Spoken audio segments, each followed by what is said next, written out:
for Education Science at Tel Aviv University, Anthony Julian Barber, The Guardian, and Enrico Campelli of Science Po University. Now I will leave the floor to Ambassador Melanie, so we'll introduce better our distinguished panelists. You have the floor, Melanie. Okay, can you hear me? Yes, properly? Very good. Well, I'm glad that there is a large number of young people in this room. The issue that we are going to tackle today is very relevant for everybody. To have peace and stability in the Middle East is important for us, for all of us, first of all, for the people of the region, but also for all the countries surrounding the Mediterranean Sea and beyond. I'm very glad to have with us Professor Daniel Bartal.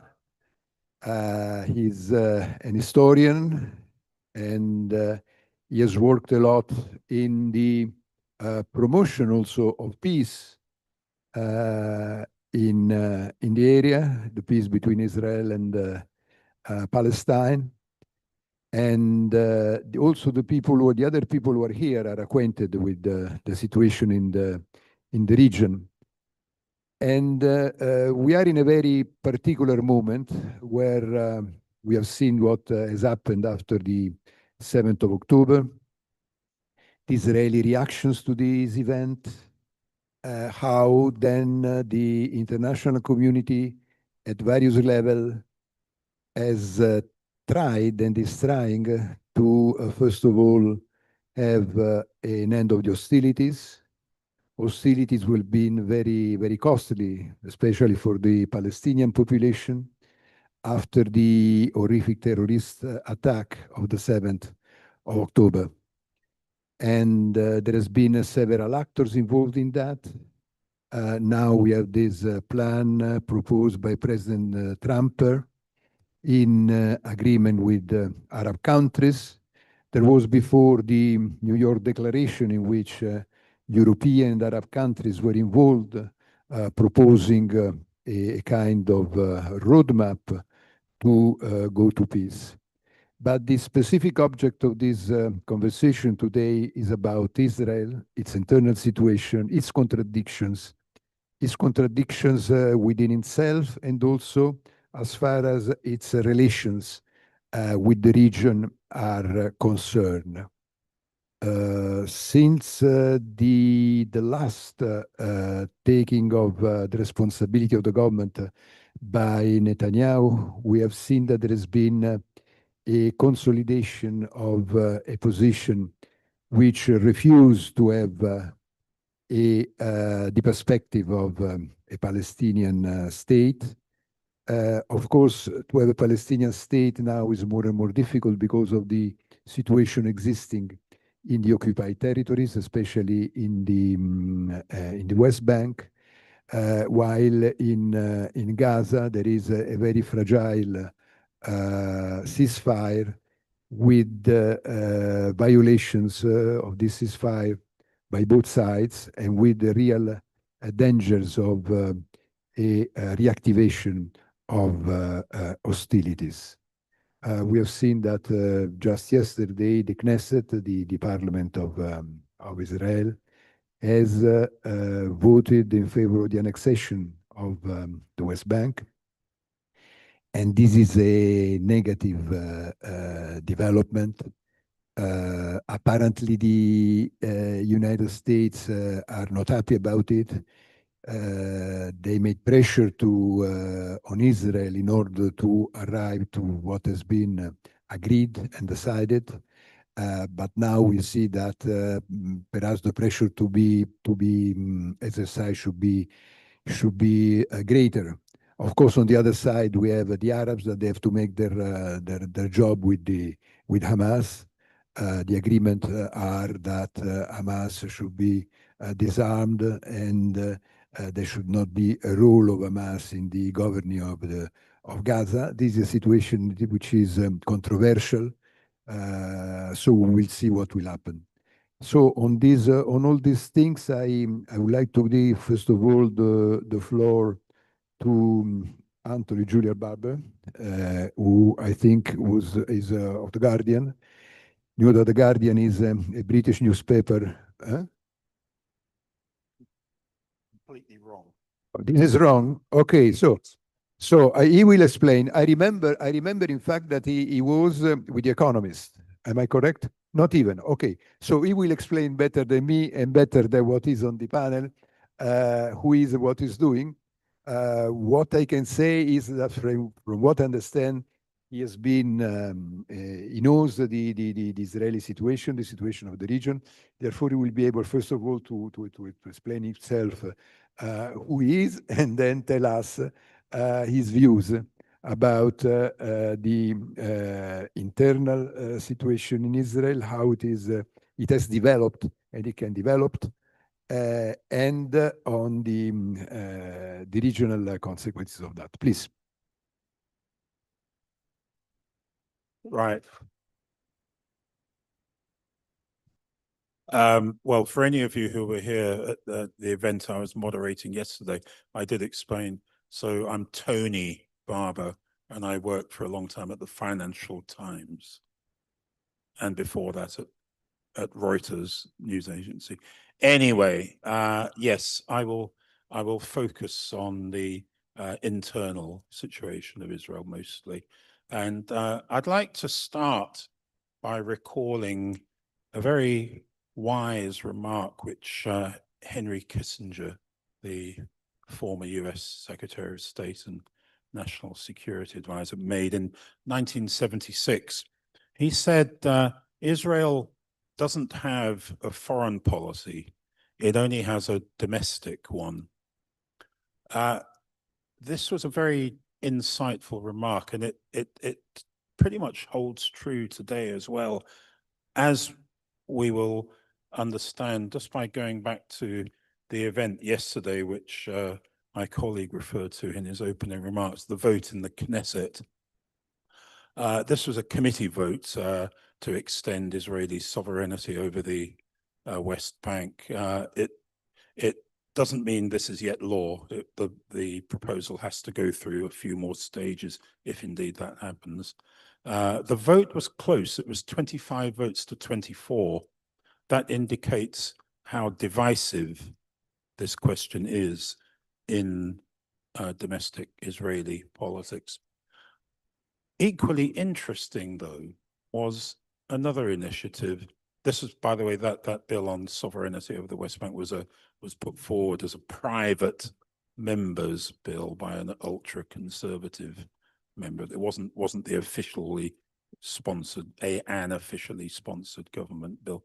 Anyway, separately from that, the government did put forward new measures to restrict the independence of Israel's Supreme Court and the Attorney General, the prosecuting state prosecutor.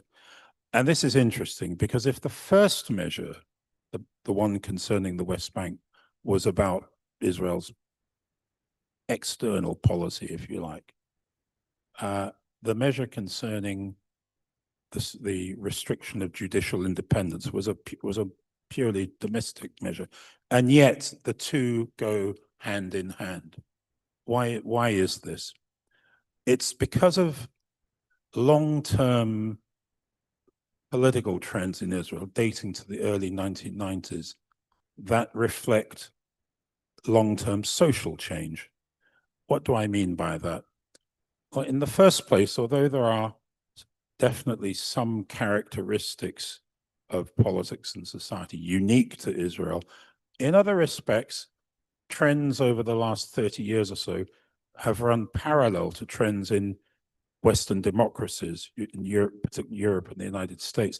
And by that, what I mean is the emergence of a kind of hard right that is willing to challenge the orthodoxies of liberal democracy. We see it most clearly, of course, under the Trump administration right now in America, but we also see it in a number of European democracies. And we see it with the Netanyahu coalition in Israel. The assault on judicial independence is very similar to what went on until a few years ago in Poland. It's gone on for almost 15 years in Hungary. It's now, in some respects, happening in America. And so severe has been this assault on judicial independence in Israel that one of the most respected independent institutions in the world that measures the quality of democracy, it's based in Stockholm. It's called the V-Dem Institute.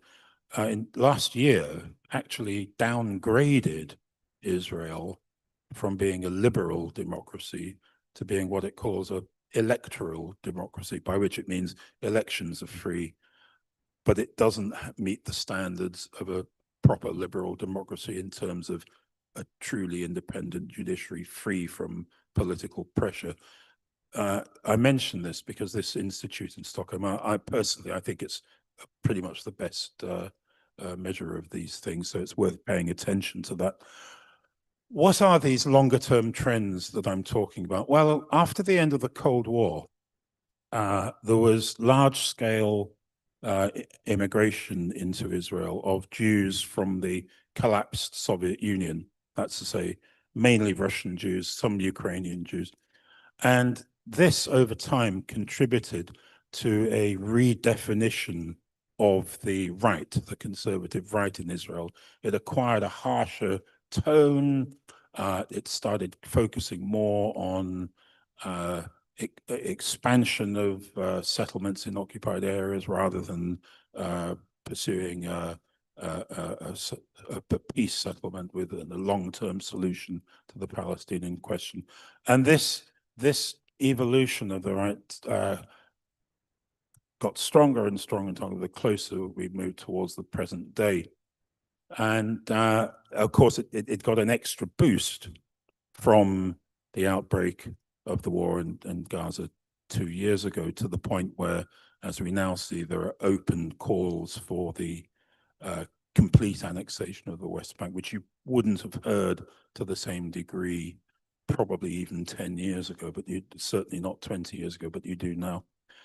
At the same time, we've also seen since the 1990s the rapid growth of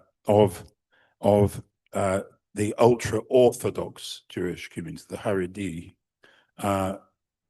In 1980, they made up something like 4% of Israel's population.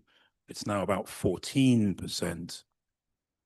At the end of this decade, it's projected to be about 16%, and even there are even some estimates that suggest that by 2065, 1 in 2 newborn Jews in Israel will be of the ultra-conservative Haredi stock. What does this mean? This community adamantly opposes doing religious service, and yet during the war, where so many non-ultra-conservative Jews have done service, it's created a lot of animosity towards this exclusive right not to do military service. It's become a very acute issue, but they have some defenders in the Netanyahu coalition, and therefore the friction over this is right at the heart of Israeli policy making, and makes it very difficult to imagine the emergence of some kind of future government that would be able to brush off this issue. It's kind of there, and the political system is stuck with it. So my concluding point is that it's although one needs to bear in mind the central role of Prime Minister Netanyahu and what's happened in recent times, and his need, according to many people, to keep the war going, because otherwise he'd be up in the courts and charges against him and so on. Although all that's important, you know, he is clearly the central figure in Israeli politics. I don't think that his departure from the scene whenever that might happen, is likely to remove the longer term causes of the longer term obstacles, shall we say, to some kind of settlement between Israel and Palestinians. I think on the Israeli side, the changes in society and the reflection of that in party politics, I think, it's there to stay for, you know, as far as one can see into the future. So although one naturally has to try and believe in the power of well-intentioned people outside the region and anyone inside as well to reach a settlement, I think the forces operating against that are very strong and are likely to remain strong into the future. Thank you.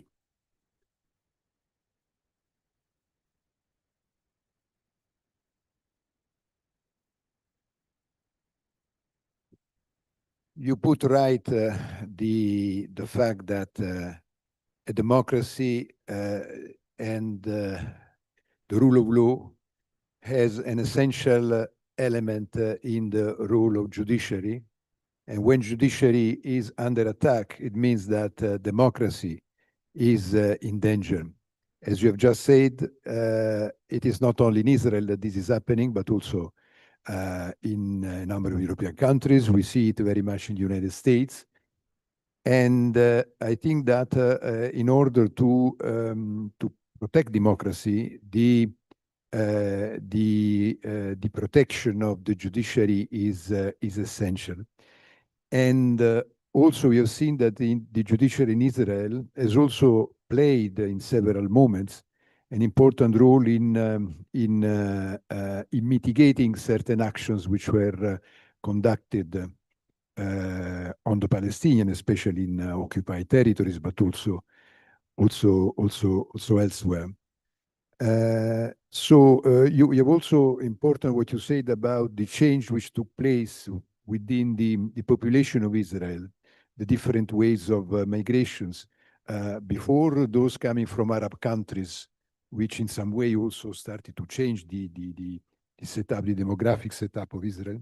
And then the more recent immigration from Russia and from Ukraine and from Eastern Europe. And these, of course, are elements relevant to be taken into account under this point of view. So now I give the floor to Professor Enrico Campelli from Sciences Po, who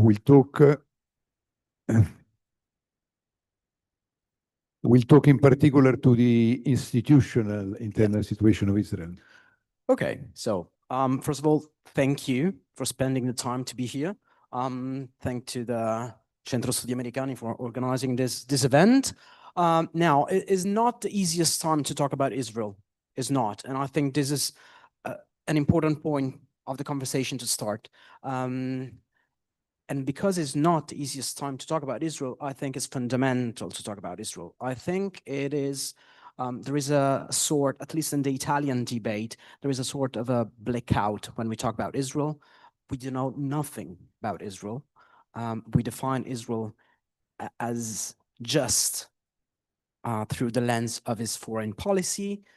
And I think if you want to have somehow a hint of chance to transform reality and condition the future, I think it is important to know something about the internal side of Israel. So let's say I'll try to focus on the institutional side and also about the identitarian side, internal to the Israeli legal and political system. Why? Because I think a good starting point is to recognize that on one side, we want to consider Israel as every other state in the world. There is a big chunk of the debate, of the international debate, that talks about how Israel is exactly as any other state in the world. And on the opposite side, a huge chunk of the conversation is about how unique Israel is on the juridical perspective, on the political perspective, on historical perspective. Now, let's focus on the juridical side. Israel is the only state in the world to define itself both as Jewish and democratic. I don't know how comfortable you are with comparative constitutional law, but that's a unique point of view. What does it mean to be Jewish and democratic? What does it mean to be a Jewish state? That's not a given. What is a Catholic state? What is a Muslim state? There is no one precise answer to that. Now, I do not have, obviously, the time to go inside this conversation, but I think it is important to know that Israel is the only experience in the world to define itself both as Jewish and democratic, being this principle very liquid and chasing itself relentlessly with a lot of troubles, also in the political arena, is a monocameral state. And this also from a juridical perspective, it's not that common. It's a parliamentary republic. So if for those of you who are Italians, somehow resemble the Italian system, as was mentioning, in 2024, it was downgraded to be an electoral democracy, meaning the elected people think they do not have a constitutional framework to respect. It's enough for me to be elected to do whatever I want. There is a threshold of 3.25. Israel was born as the most proportional state ever, with a threshold of 0% and then 1% and then 2%. Now the percentage is 3.25. But if you go there and study why the percentage is 3.25, you'll see that it was raised by the Israel Beitenu party, the Russian kind of party, in anti-Arab sentiment, trying to push away from the Knesset, the Israeli parliament, the Arab parties that actually joined forces and created a joint list. Now, what does it mean to be a Jewish state and having in your parliament as a third party an Arab party? Contradiction. It is a unique constituency. Now, I know this sounds very technical, but this is very important. In your country, in my country, we do have a constituency to elect people. Israel is just one huge constituency. It's a huge multi-party system. We do not have 2 parties, 3 parties, 4 parties. Last election, there were 20, 25 parties. And that's important to know, to understand what kind of negotiation happens in the government and how the Israeli government right now is controlled by parties that are not the Likud, for example, until 20, 25 years ago, well, actually out of the Knesset for Supreme Court will, is a mixed system, is a mix of common law, is a mix of halachic law, meaning Jewish law, is a mix of Ottoman law, is a unique system under this point of view. As you for sure know, there is no civil wedding in Israel. If you want a civil wedding, you go to Cyprus. But what I think is the most interesting thing from a constitutional perspective, and I fail my students when they say Israel has no written constitution. Israel has a written constitution, it's just a pluritextual constitution, is a codified constitution through a mechanism of the so-called Harari resolution, the step-by-step constitution. They have constitutional chapters. A very important Italian constitutional theorists define that una Costituzione a tappe. Israele ha una Costituzione a tappe. It's a unique experience. He has a constituent process that is still going on. The 2018 national state law that actually caused protests, that actually caused wars, it will be the preamble of the future Israeli unified constitution. That's also kind of unique in the world. Now, I know I do not have time. I want to move on the, let's say, social and political kind of debates. A few years ago, former president of Israel, Rivlin, member of, let's say, that old Likud, had a very interesting speech about the tribes of Israel. We are used to consider Israel just composed by, Jewish people and Palestinian one, right and left. This is very common. We also define Palestinian just through the lens of Hamas and Fatah. Obviously, the reality is much more complex than that. In Israel right now, there is a strong clash between Jewish identities and non-Jewish identities, meaning Palestinian, meaning Druze, meaning Christians, Maronites, and so on, so on, so on. Yes, there is a clash between right and left, even though the label right and left does not completely apply in Israeli cases. Shas is a Haredi ultra-Orthodox party that economically could be considered almost a left kind of party. So let's say right and left, the right and left divide is not that relevant anymore. Right now, the divide is much more Bibi or anti-Bibi. So we do have right-wing parties as Israel Beiteinu, for example, the Russian party that is not joining the Israeli government, even though it's super right-wing, just because it doesn't want to be in a coalition with Bibi. There is the obvious debate. We said Jewish and democratic, so there is an obvious cleavage between religious and non-religious. The religious and the Chiloni in Hebrew, Chiloni means empty. The Orthodox and non-Orthodox, because when we say religious, what do we mean? In the Judaism, there are a lot of frameworks. Right now, we consider, yes, Orthodox, ultra-Orthodox, but there is also conservative, there is also reforms. There is a huge debate about the Western Wall and about my right as a Jewish non-Orthodox to pray together with women. So there are inner fights, there are inner debates. Obviously, there is debate when we say Israelis. Who are the Israelis? There are the Mizrahim, so the Jews coming from Africa and North and let's say Arab countries. There are the Ashkenazi, obviously coming from Europe, Eastern Europe, US, and so on, you know, the white ones. We have the Sephardi. We have the Beta Israel, the Jewish population, Jewish communities coming from Africa. And we have obviously the Russian communities who are not sometimes recognized as Jewish. So again, an struggle that is exhausting.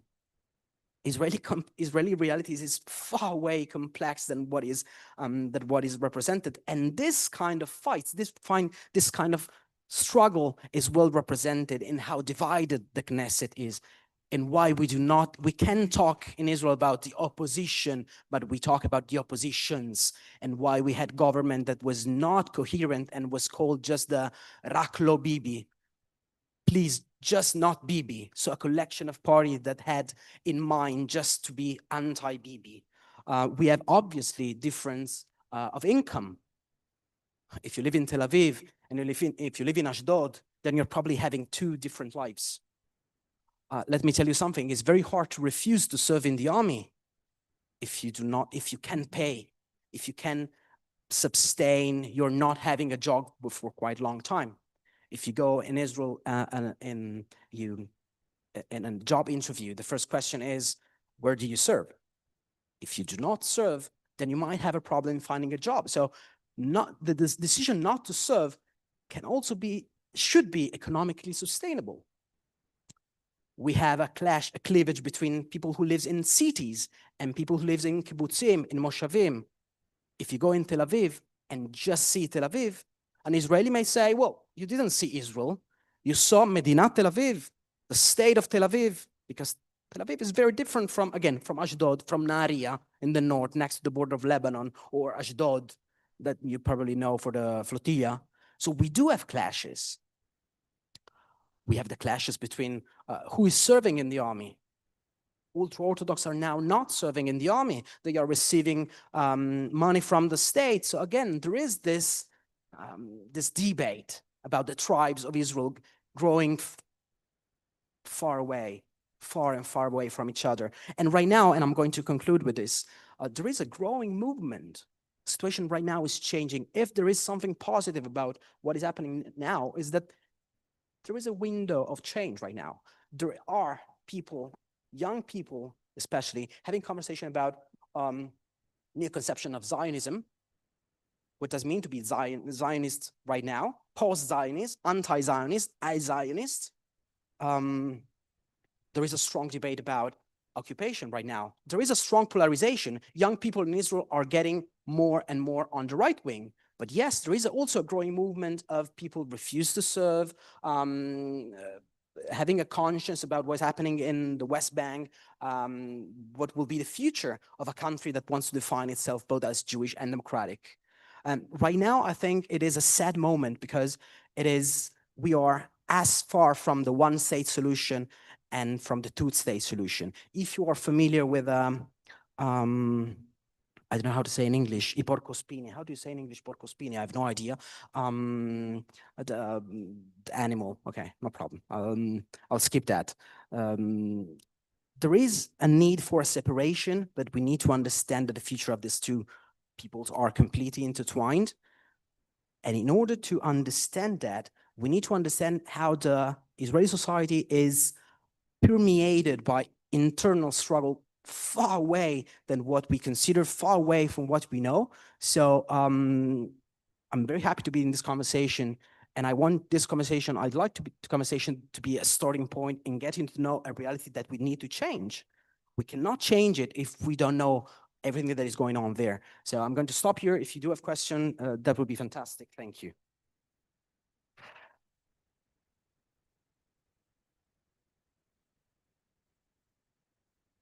Thank you very much. You gave us a picture of the fragmentation of the Israeli society and the fact that there are such a big number of parties with the seats in Knesset of 2, 3, 5, 12 members, and therefore the difficulties also to form coherent coalitions.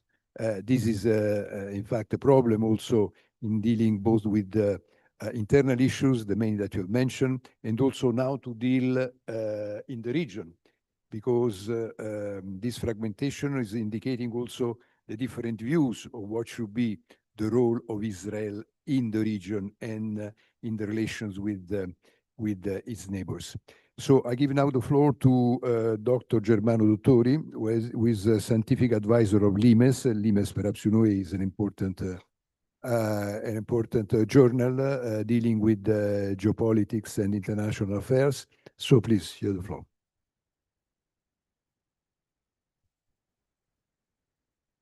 First of all, let me thank all of you for being here, attending this event, and also, of course, the Festival of Diplomacy for having invited me once again to take part into this marvelous event that marks every year, I should say, the beginning of academic and politic season, autumnal season in Rome.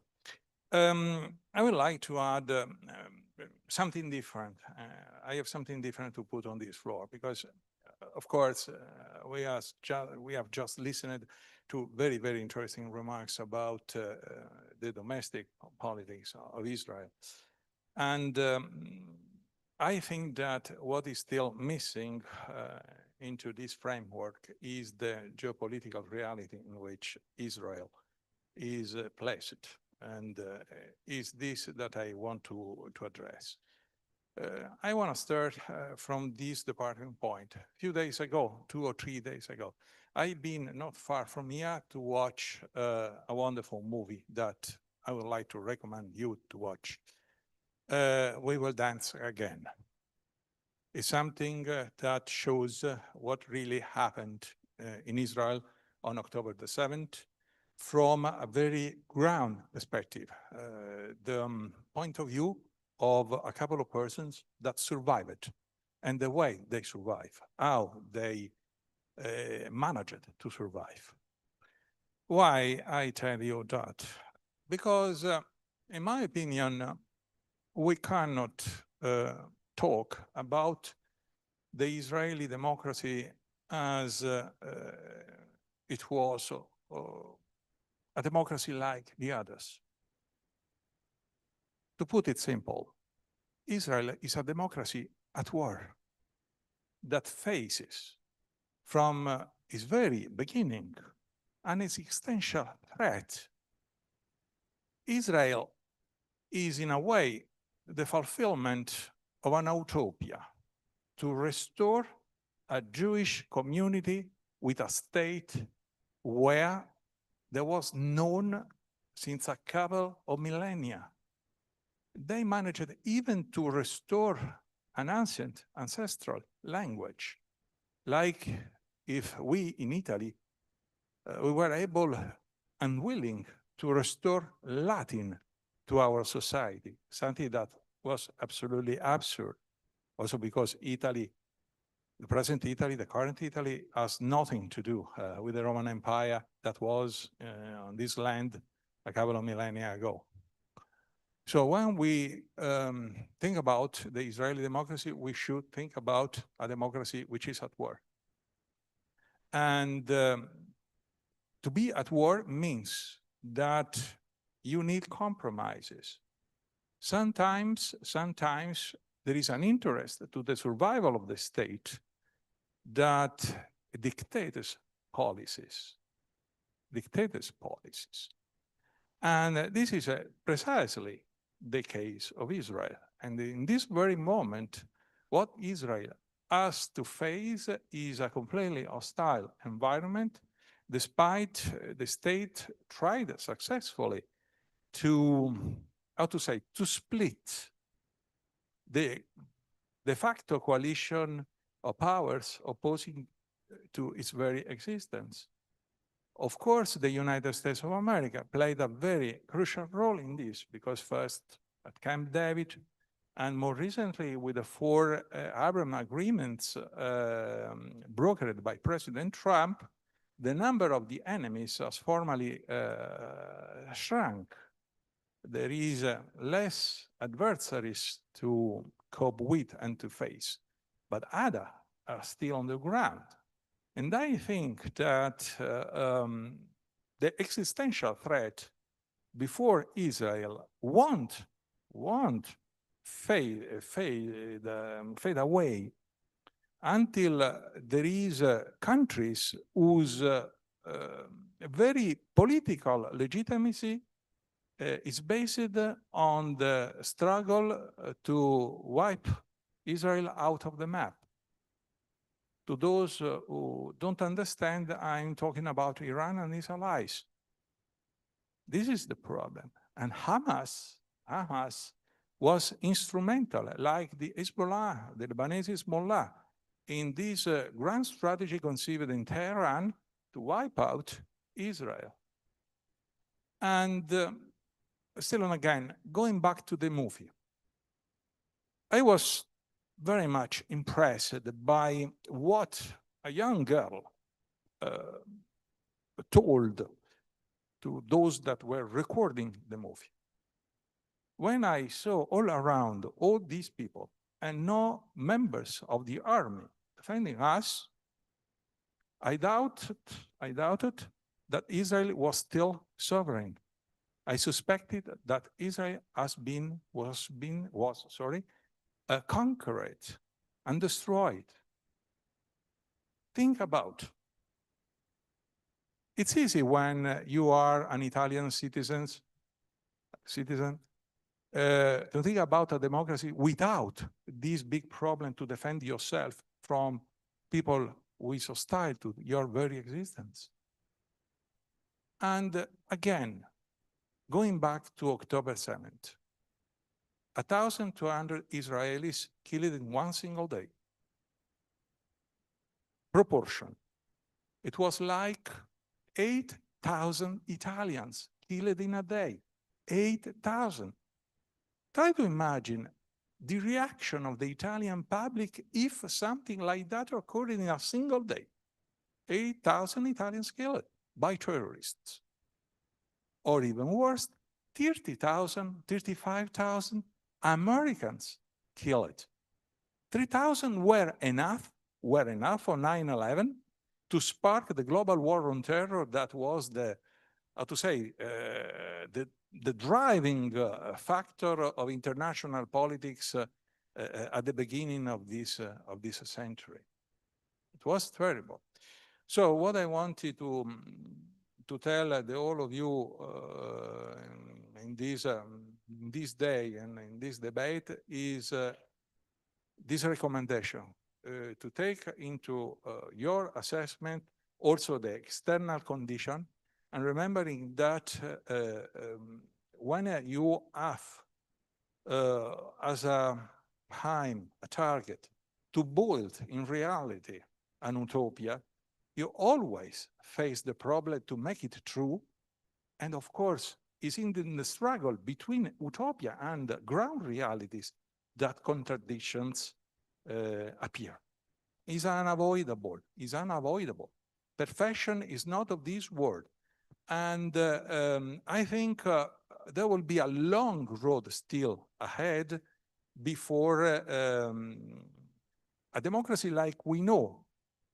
This is also interesting because, frankly speaking, it's the first time, but maybe I'm ignorant, that I listen to a distinction between electoral democracy and liberal democracy. Maybe because I'm a liberal in the European meaning of the term. To me, liberalism is free election, is pluralism. While in the contemporary Anglo-Saxon concept, liberal democracy is something more, is what we in Europe describe as a social democracy, something different, substantial democracy. And this also, in my opinion, affects the assessment of the whole Israeli experience in this moment. This is what I wanted to tell you now, for now. Thank you so much for attention.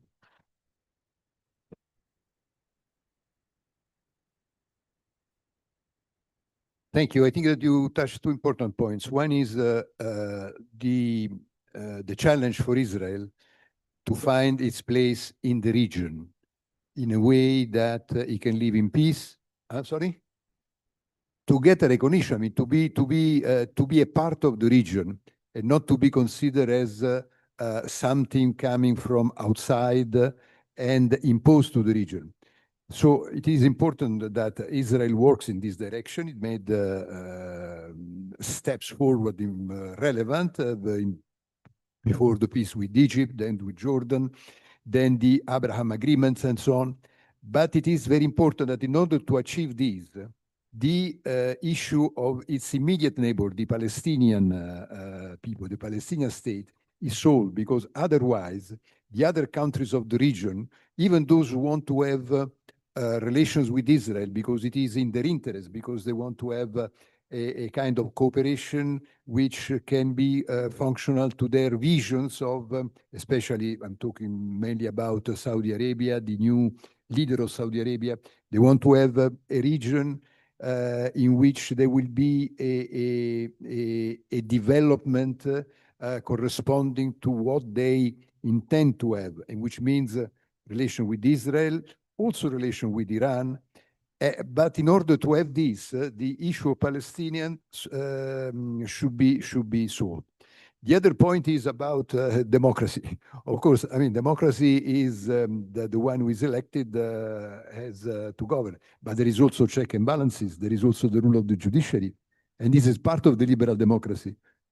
Separation of powers. I mean, this is essential in the concept of a liberal democracy. And Israel, up to now, has been that. Now, there are attempts to change this kind of balance of power, which is the essential of a liberal democracy. Well, now I think that we give the floor to Professor Daniel Bartal.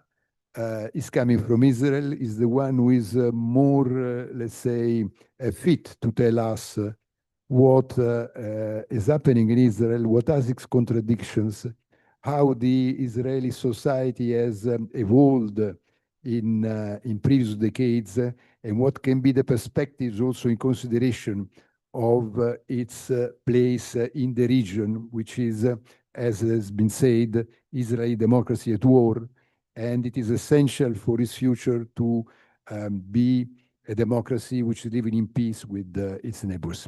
Please, Professor.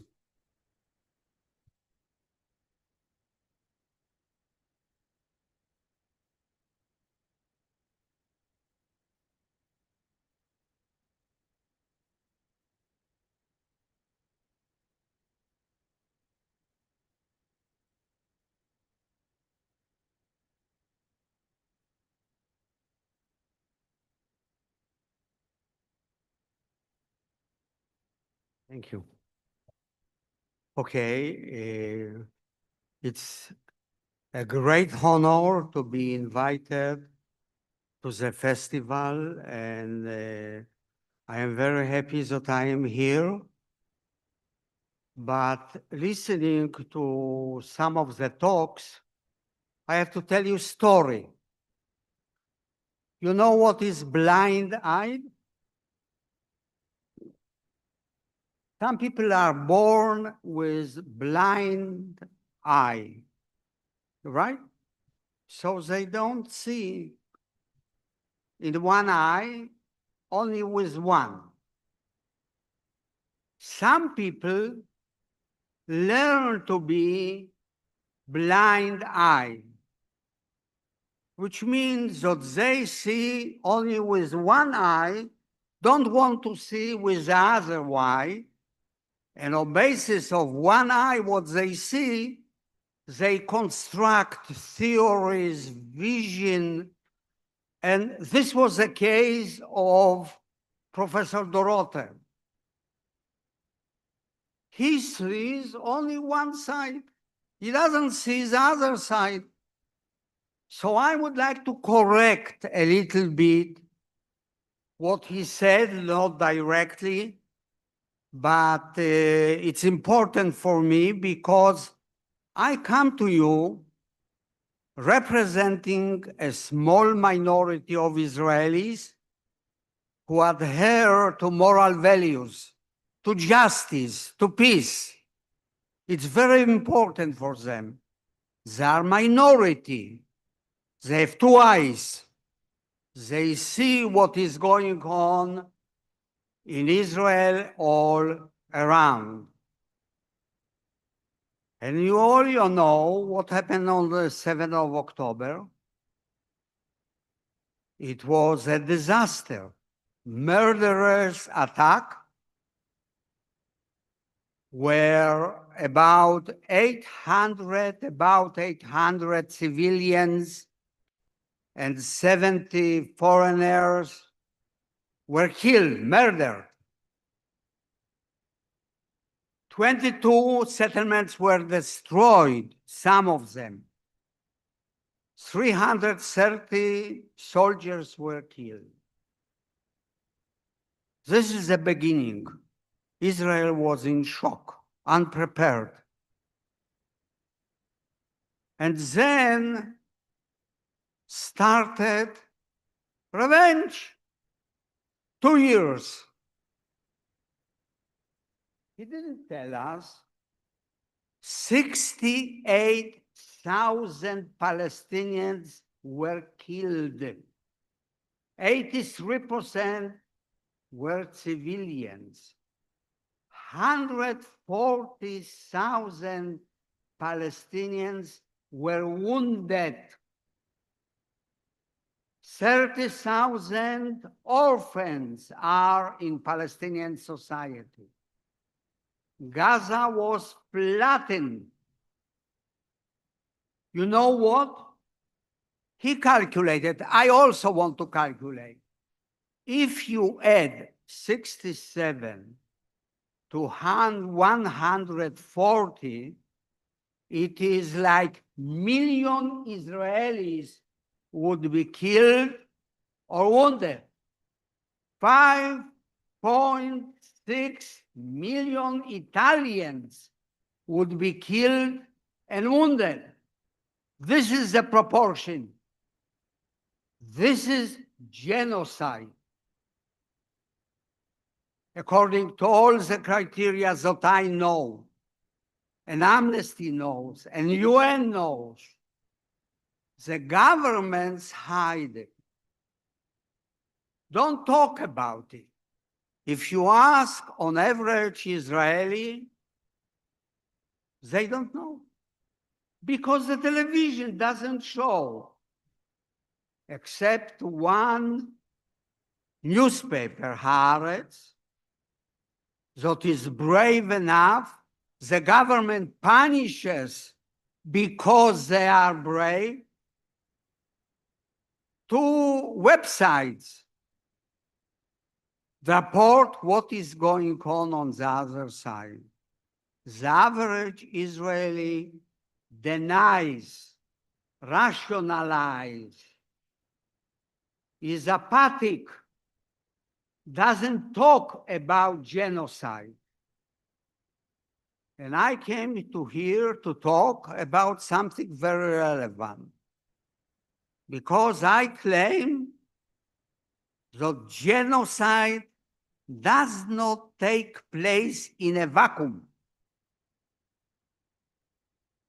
It evolves through particular combination of factors that you have to know, at least you.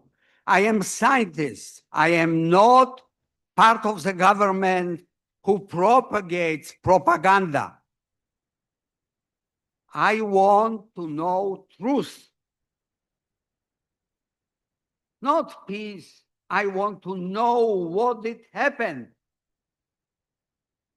and analyze it. And I'm here to analyze what I wrote, publish.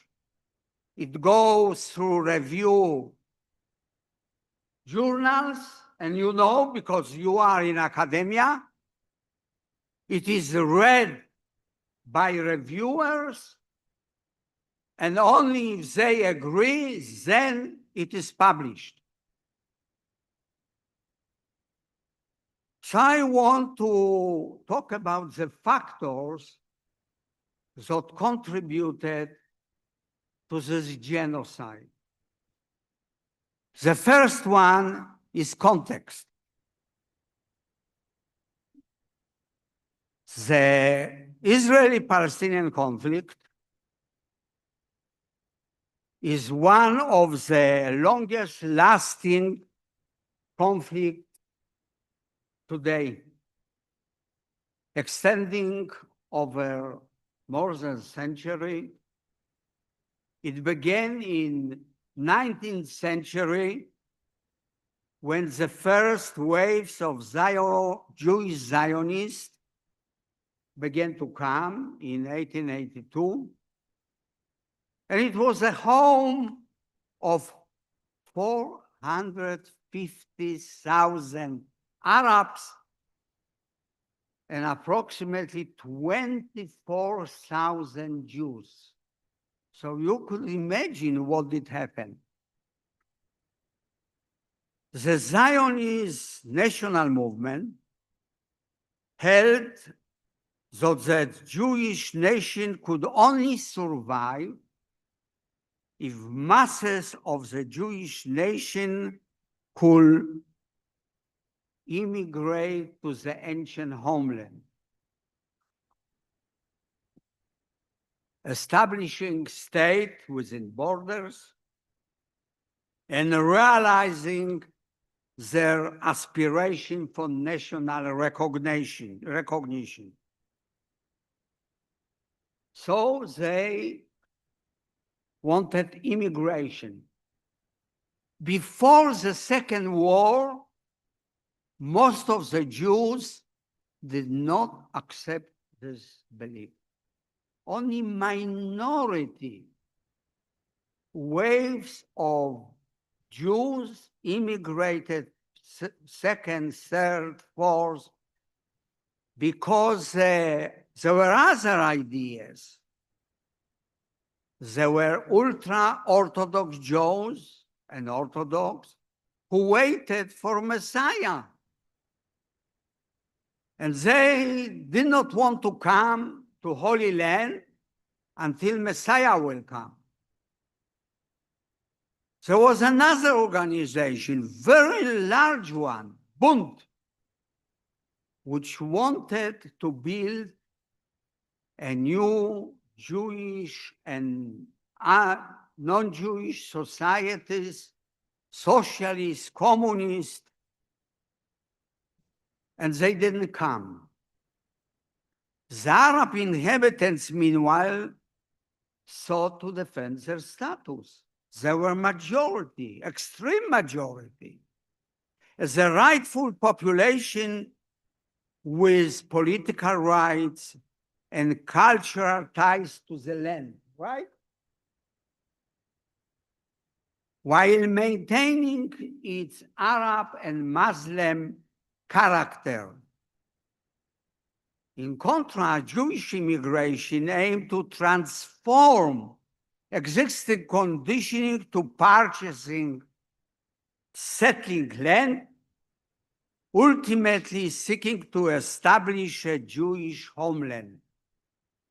Despite the Arab majority, the rest is written in school book, in the history books, I'm sorry. So you can read what happened. The mandate period was violent, 2022, 2029, 2036, you know, and eventually nations intervened and suggested a plan of partition. But plan of partition was, as I would say, injustice. Listen why. 56% of the territory, mandatory Palestine, was given to 33% of the Jews. 56 of land to 33% of Jews, right? And the rest, 67, which were 1,035,000, got 43%. What would you think? Is any nation of the world who will accept such a division? No. No. So Arabs rejected, Jews, of course, accepted. Why they accepted? Because United Nations expected that following the war, there will be a lot of survivors of the Holocaust. As you know, 6 million Jews perished. For me, the whole family perished. My grandmother, my uncles, my cousins, my aunts are in Treblinka.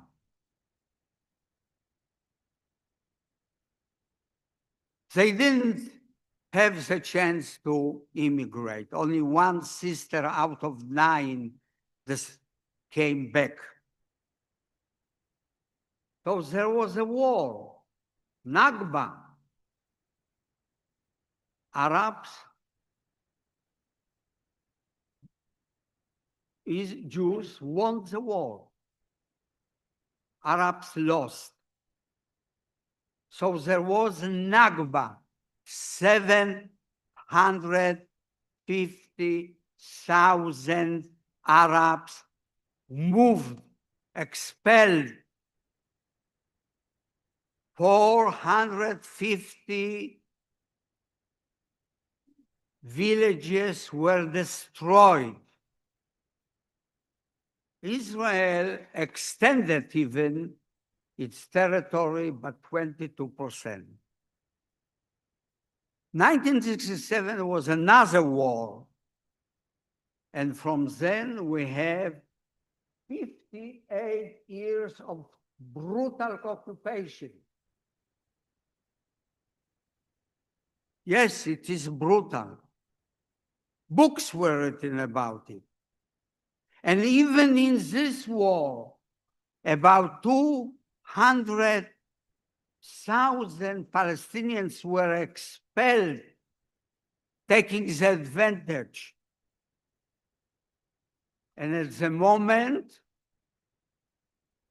in the West Bank, there are about 167 Jewish settlements and 260 illegal outposts. 500 250,000 only in West Bank and 230,000 in East Jerusalem. So the context is occupation, where Palestinians were and were victims. I will give you just one number. 30,000 Palestinians had to collaborate with Israeli occupying sources. Why? If you want a permission of your grandfather who is sick, has a cancer, to come to Israeli hospital, they tell you, yes, you can, but you will be reporting to us around you what is going on. Would they agree? 30,000 people agree. It's a distracted society where there is displacement, assassination, killing children, arresting, tortures. This is occupation. Look what is going now, not in Gaza Strip, in West Bank, pogroms by settlers where the army stands by and does not intervene. So this is the context. Gaza is a little bit of a different story because Israelis disengaged in 2005. There were elections. And what happened? 2006, Hamas leader was elected as the prime minister. USA and Israel put veto. So the president had to cancel the election. In 2007, Hamas took a power, expelling the rivals and built totalitarian state. Totalitarian state. Israel put a siege on the totalitarian state, where chocolate and toys were forbidden. It was surrounded by the sea, air, ground. This was the living condition of 2,100,000 Palestinians. The second, so you need context and understand why Hamas did particular atrocities. Second factor is ideology and narratives propagated by leaders, educational system, mass media, I mean Israeli. Jewish national ethos have been shaped by a sense of deep victimhood. Israelis carry with them sense of collective victimhood on the basis of Holocaust. It does not allow healing. It's repeated and repeated and repeated, and you live by Holocaust, reminded in schools, in trips, every time. This is the sense of the psyche of the Israelis. So when the atrocities came and 820 civilians were killed, immediately it was compared to Holocaust. It's a second Holocaust after the first Holocaust. So 820 civilians are compared to 6 million. Nonsense. But you have to build a narrative. You need a revenge. So this was a revenge. And very important part, it's dehumanization. Mutual dehumanization. Palestinians and Israelis. Palestinians are perceived as terrorists, as murderers, as all the negative words. Palestinians are labeled as terrorists, murderers, Nazis. Often they were compared during the war to Nazis. And the third factor is leadership. You know, Israeli political leaders have contemplated the possibility of expanding control over the West Bank, annexation. It's a dream. Some held the belief explicitly, some implicitly, that population, Palestinian population, will disappear or will be displaced. This was really during 67, up to 67. But after 67, it was realized Israel had West Bank. The green line that separates the state from West Bank was erased in 1972. So people, children, your age, learn that West Bank is part of Israel.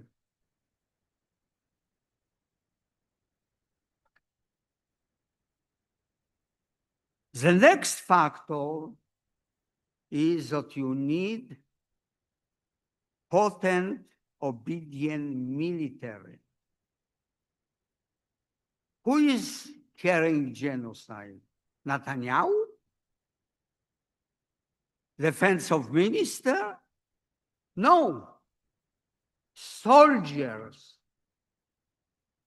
Soldiers must be obedient, especially pilots who throw bombs and they don't see the victims. 67,000 Palestinians were killed, 140 wounded.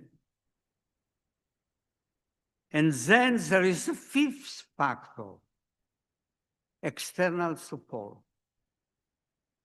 Without support of USA, it would not happen. Israeli army needs weapons, ammunition. So this was lacking. Biden provided weapons, ammunition. Trump, of course, did the same. Only when Israel bombed Qatar, he understood that something is wrong. And he said to Netanyahu, stop. And he brought the plan. But there is a fifth very important factor. The population has to accept genocide. and Israeli population accepts because it denies, uses defense mechanism, indifference, desire of revenge, because of humiliation. So Israeli Jews see the attack of October 7 as another Holocaust. About 57% of Israelis reported in September, last September,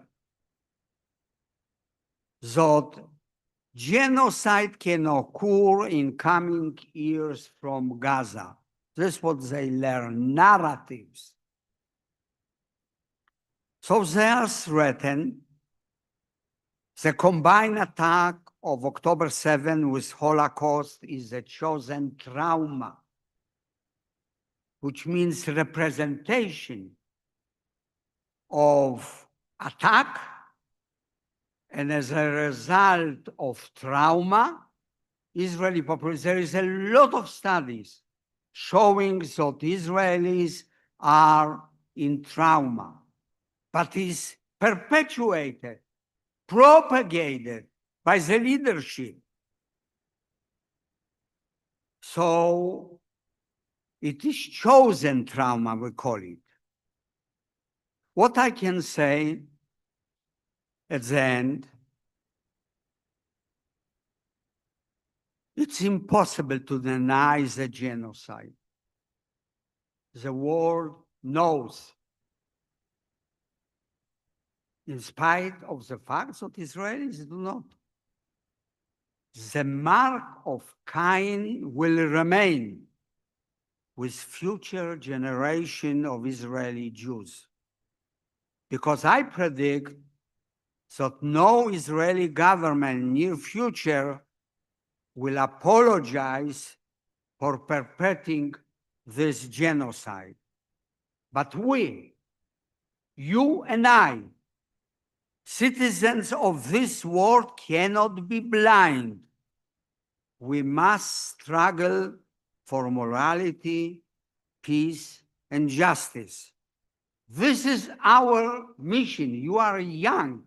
You are only beginning to step on the ladders of history. And this is your responsibility. In the name of my aunt, who was killed in a uprising of Ghetto Warsaw for freedom and justice, you will hold her message and will not forget what happened in Gaza Strip. Thank you.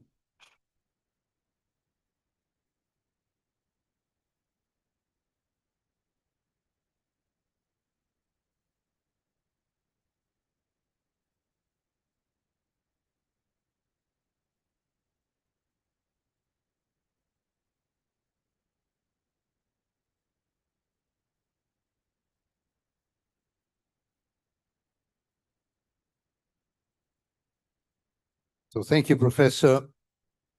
You gave an extended description of the context in which the tragic events which are taking place there are happening. Now we have to look to the future if possible. We have to see how this tragedy can be overcome. And this can come only if we consider that both the Israelis, Jews and Arabs, and the Palestinians can have both the fulfillment of the right to self-determination, considering all what has happened. And it's clear that we need to struggle for justice and peace.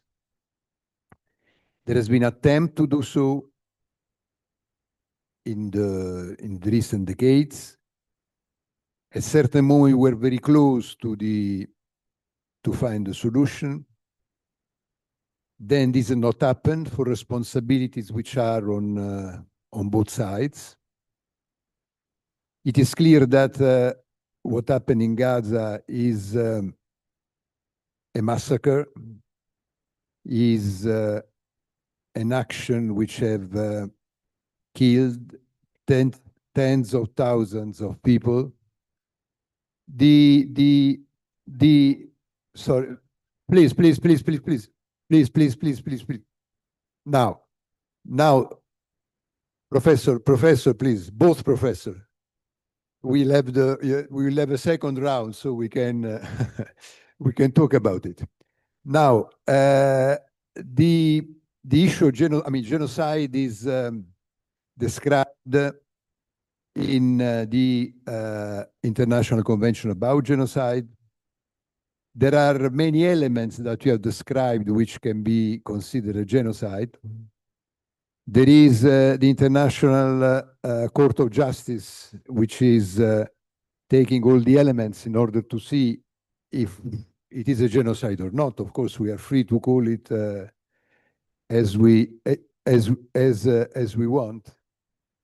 But in any case, I think that the responsible of whatever it is, a genocide or not, has to be accountable. I said before how much is important to follow the rule of law. This is true internally and also internationally. So we have to allow the international courts to follow their duty, both the International Court of Justice as far as the genocide is concerned, and also the International Penal Court about the individual responsibilities about what happened. So now the floor is open for those who would like to intervene. Be free to say what you like to say. And then, of course, after there will be a second.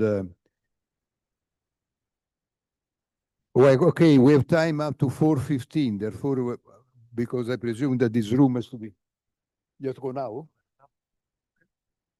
You don't. You have no time to make an answer. Okay. Okay. So there is one with just yes. Introduce yourself. Prego. 4:15. Okay. So you have to be very brief in your interventions and your question if you want to. I will try. Please. So, hello, my name is Usama. I'm from Morocco. First of all, I would like to thank Professor Daniel Bartal for his speech. And as any honorable and professional man will be do and should do. So, as you mentioned, Israel is an occupation state. And the problem that we cannot, there's a lot of injustice. So my question is, do you think that the only way to find peace in the land of Palestine is to have one state in the land of Palestine from the river to the sea, when everyone, both all Christians, Jew, Muslim, Druze, even atheists, have the same rights and have the same value in front of the law? And do you think that something like that can be possible under the rule of the state of Israel, that is considered as a Jewish state? And that, for example, in the ID card, they don't say like Israeli or Palestinian, but they're mentioning Jewish, Druze, Muslim, Arab, sorry. So do you think that peace is possible to establish a state like that under the rule of Israel when everyone is equal? And thank you. Take a number of questions, and then there will be the answer by the panel. Thank you for your presentations. Mine is for Professor Campelli. Due to your expertise in comparative constitutional law, I wanted to ask how the potential judicial reform that has been advocated by for youth in Israel, especially as part of the struggle for morality, peace, and justice that Professor Bartal so eloquently said. I wanted to ask how that reform could be compared to Western democracies, and how you think the potential of that reform could affect the Israeli law system, specifically with the basic laws and the electoral democracy system and the potential of that, how it is different. Thank you.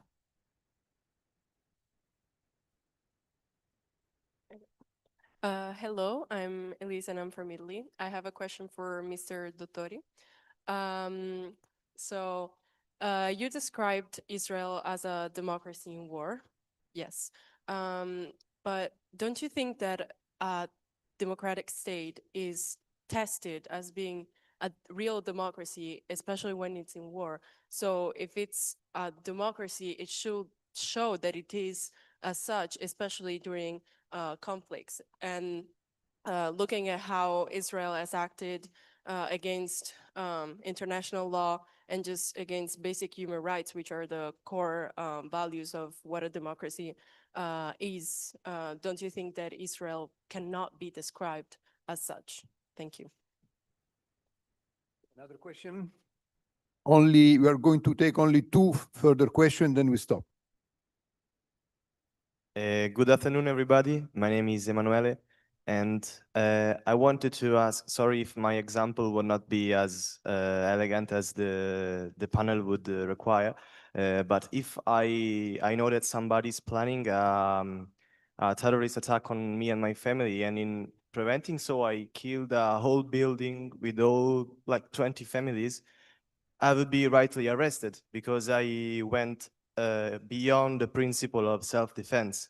So why, if an individual does that, he is rightfully arrested, but if a state does that, then it's justified?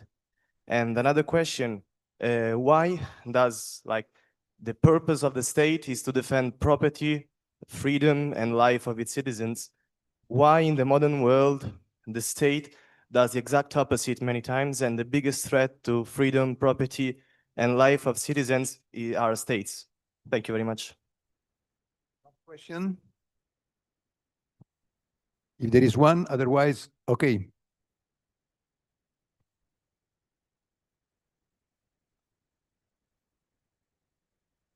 Hello, everyone. I am Juldaza, and I am from Kyrgyzstan. Thank you for your speech.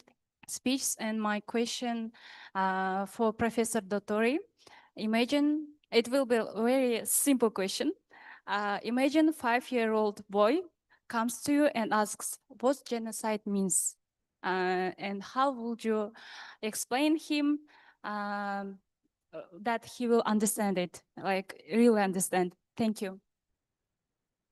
Thank you. There was certain similarities in the question which have been put. I will start perhaps asking Professor Dottori to say something. Then there is the specific question on the Constitution. The others were related perhaps to the first question and also the one that you put, in order to give to the professor the possibility to answer. And then, if we have time, you can make a last round from the panel for intervention of no more than 2 minutes. Okay, but now you can have 3 minutes just to answer. Yeah.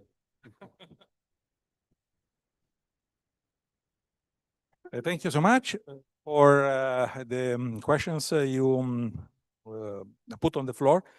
The first one, yes, democracy is tested at war.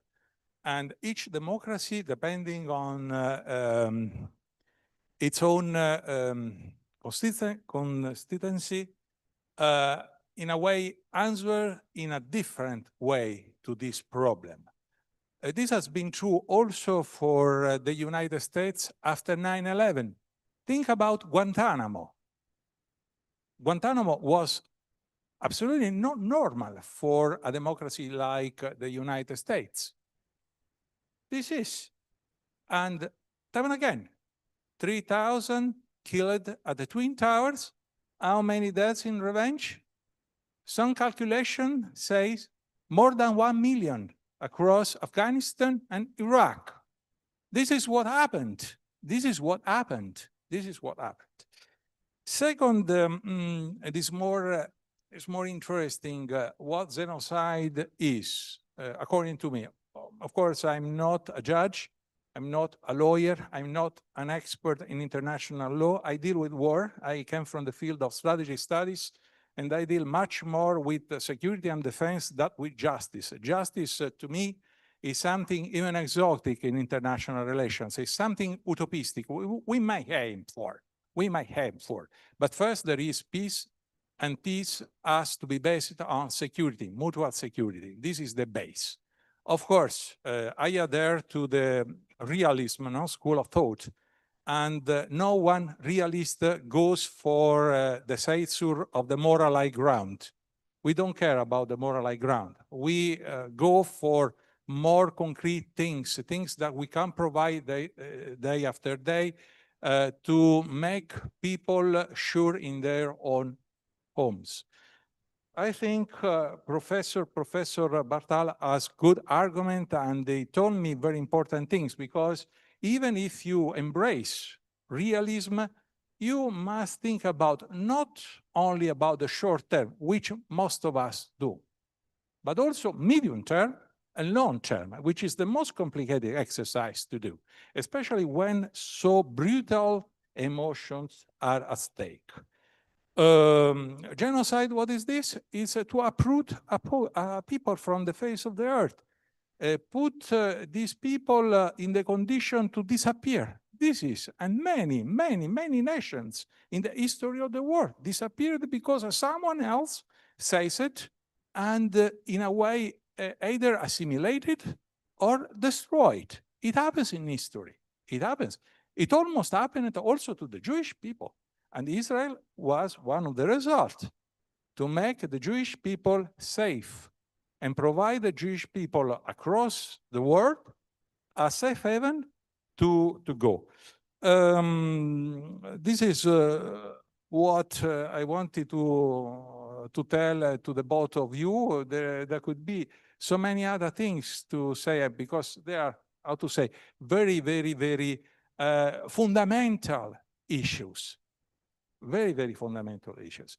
But anyway, last remark, justice is wonderful. It's idealism, 100%, but not all the time. It's something we can pursue in the international arena. Thank you. Well, I think that you can have peace only if you have justice. Without justice, you don't have peace, because you can destroy a population, you can fully assimilate it, you can do whatever you think. But one of the characters of our identity as Western people who have go through an history of development of thought about the establishment of the democracy, rule of law, justice, and so on, we have to consider that it is worth to defend us, because we think that justice should be our objective. And we have to have the strength to do so. I don't say that you have to be disarmed about it, but I think that our interest, our realistic interest, is to try to have as much as possible justice in our internal justice. What it means, justice means the human rights which have been put on the table after the humanist period, the Illuminism in the 18th century, in the French Revolution, in the liberal democracy. I mean, this is what we are. And we cannot do anything if you don't understand this point. This is our identity. Any other thing is not our identity. Please. Now,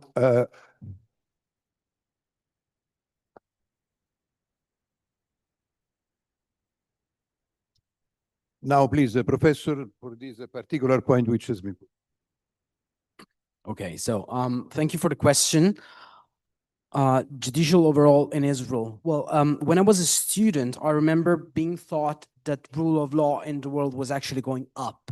You know, there was a certain optimism, democracy as the hand of history. Well, we obviously know that that's not true. So judicial overall in Israel is a phenomenon that is not unique at all. If you look at Europe, you can see something very close, something very similar in Poland, in Hungary, something similar is happening in US, in India, for sure, somehow also in Italy. You live in a world where constitutionally you witness an attack to judiciary systems in the world.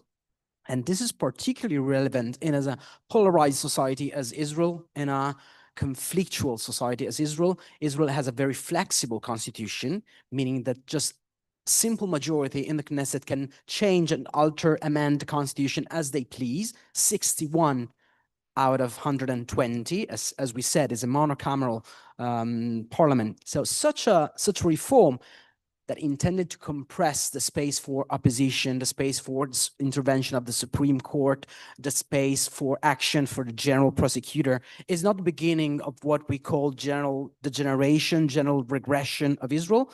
From a constitutional point of view, I think the beginning could be 2018 with the approval of the national state law. Comma C of Article 1 of that law established that the right to self-determination in Israel is unique to the people of Israel, unique to the Jewish part of the people of Israel. That's an obvious contradiction to the Declaration of Independence. And from that point of view, Israel is undergoing a very clear, very dramatic phase of democratic regression. Now, the attack to the Supreme Court is clear. In the judicial overall, there was a specific amendment to create the so-called override right from the Knesset. So the Knesset could approve a law that was considered unconstitutional by the court, just revoting that. This is obviously not compatible to any liberal democracy in the world. The independence of the judicial is part of every check and balances. That is the minimum requirement for constitutional democracy. It is the counter-majoritarian effect of a Supreme Court in a system as polarized, as divided as Israel. It is crucial. It was the Supreme Court that until 20 years ago kept away from the Knesset parties like Otzma Yehudit, party like Smotrich, Ben-Gvir, and so on, precisely because they did not accept Israel being both Jewish and democratic, the binonym that we mentioned at the beginning. So the reform is absolutely crucial and completely incompatible with liberal reform.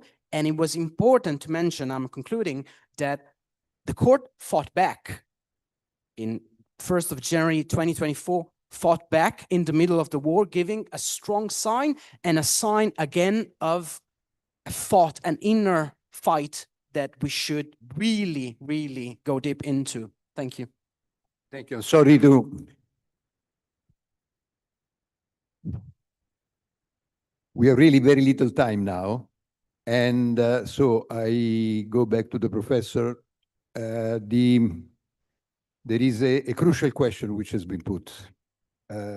One state or two states? I am strongly in favor of two states. What is your opinion about that? Okay, I have three remarks, if you mind. It's really a problem, two state or one state. Two state at the moment needs to move about 100,000 Jews who settled in West Bank in order to have a state. 22% of Palestinians ask, and I don't see any government deciding on such a move. You know, Algeria, which was a colony of France, in 1962, they signed peace agreement. And de Gaulle decided that he doesn't do anything with French Algerian. There were about 1 million French living in Algeria. And he said, you do what you want. You want to stay in Algeria independent, or you want to return. I don't want to pay any compensation. He did not pay. Most of the French moved back to France. So this is one example. But in Israel is very touchy. And when Sharon moved 5,000 Jews from Gaza, wow, what was going on then? So if a prime minister will have to move 100,000 or give them, I don't know, kind of citizenship in the Palestinian country, I don't see how it's possible. I also don't see one-state solution. There is confederation, people talk, but in order to be confederation, you have to establish independent state, Palestinian state. Then they will decide on confederation. One state solution will be, to many people, disaster. For Jews, they will lose the majority. For Palestinians, they may get unequal citizenship. And when I look at India, Bangladesh, Burma, etc., I don't see possibilities that after so many years of violence, one day you will be living together like, Adam and Eve. So I don't know what is the solution. A lot of Israelis, especially governments, talk about two-state solution. Macron, some words in Trump, words in Sweden, etc. But how to implement it after so many years of violence, I must say, I don't know. So just 1 second. I just want to look. Israel was never democracy. You know? Never. You know, with Ben-Gurion, he was the autocrat of autocracy. You know what was his regime? Complete authoritarian. And he gave the steps, the vision to continue it later, which changed a little bit, because we political scientists look at the democracy and authoritarianism as two dimensions. So you can have a little bit of democracy and a little bit of the authoritarianism. Even Norway, that is the #1 in democracy, I checked it, examined, has laws against minority. Yeah, so, Israel is number 30, 40 in terms of democracy. And the last one, the last remark, is the genocide, like many other terms, is measurable because there is a really criterion. What does it mean, genocide? United Nations decided what is genocide, and we act upon this definition. Yes, well, I would like not to surrender. to disaster and to a situation of continuous war with hundreds and millions of people to be killed. I think it is our duty, your duty, not to surrender and to look to a solution. Now, you said about the exodus of the French from Algeria. De Gaulle said, okay, either you stay there, and very few stay there, or you come to France. And there were some facilities, some compensation which were given. I can give you the example about a very small example compared to that of France. About, for instance, the Italians in Libya or in Eritrea where to live. They were compensated by the Italian government. The Italian government gave them, the way to restart a life in the country. Now, concerning these hundreds of thousands of people who are in the West Bank, there are plans which are envisaged to move them into Israel, especially in the part of Israel which are still empty, with the support given by the international community, especially by Arab countries. The Saudis made some suggestion about it. And we have to look for the solution, not just surrender about the disaster and what you consider that inevitable. I see that at the end, both of you agree in some way. There is no solution.